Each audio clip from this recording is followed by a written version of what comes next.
दोस्तों मजेदार कहानी सुनाऊं। एक इंसान जिसने 2013 में लगभग 6800 करोड़ लेकर इंडियन बैंक्स को चूना लगाया और वो गायब हो गया। उसका नाम था जतिन मेहता, एक डायमंड ट्रेडर जो चलाता था Winsome diamond and jewellery limited, जिसे पहले कहते थे सुराज डायमंड के नाम से। ठीक है। 2008 से 2013 के बीच गोल्ड इंपोर्ट और डायमंड स्टडेड ज्वेलरी एक्सपोर्ट का बढ़िया धंधा चल रहा था। एक सिस्टर फर्म थी जिसका नाम था फॉरएवर प्रेशियस ज्वेलरी।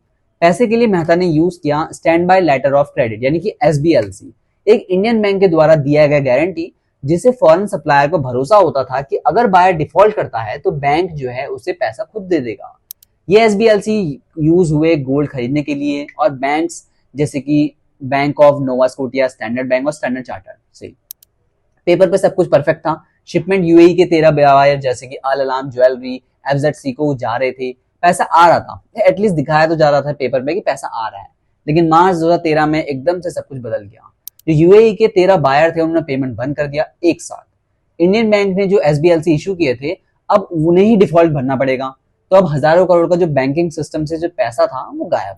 ठीक है। एसबीआई ने जाके इन्वेस्टिगेट किया तो पता चला कि जो यूएई के बायर थे वो रियल बिजनेस नहीं थे। ज्यादातर के पास ना ऑफिस था ना वेयर हाउस था। ये शेल कंपनीज थी जो मेहता के कंट्रोल में थी। गोल्ड ज्वेलरी जो है रियल कस्टमर को बेची ही नहीं जा रही थी। सीबीआई का कहना है कि गोल्ड को प्रोसेस करके यूएई भेजा गया और पैसा कभी वापस ही नहीं आया और फंड्स एलिजिडली स्पिन ऑफ होके और ऑफशोर कंपनीज के जरिए मनी लॉन्ड्रिंग था। जब और डिफॉल्ट्स आए तो टोटल नुकसान बढ़कर हो गया 7000 करोड़, जिसमें पीएनबी था, कैनरा बैंक है और बैंक ऑफ इंडिया जैसे 14-15 लैंडर्स फंस गए। तब तक मेहता 2011 में मैनेजिंग डायरेक्टर का पोस्ट छोड़ चुके थे। 2012 के एंड तक बोर्ड से भी रिजाइन कर दिया था और फ्रॉड के लाइट में आते ही 2013 में उन्होंने पहले ही इंडिया छोड़ चुके थे। और बाद में मेहता और उनकी वाइफ ने सेंट किटीज एंड नेवीज की सिटीजनशिप ले ली, जिसका इंडिया के साथ कोई भी एक्स्ट्रा ट्रेडिशन नहीं था, जिसका इंडिया के साथ कोई भी एक्स्ट्रा ट्रेडिशन ट्रीटी है ही नहीं।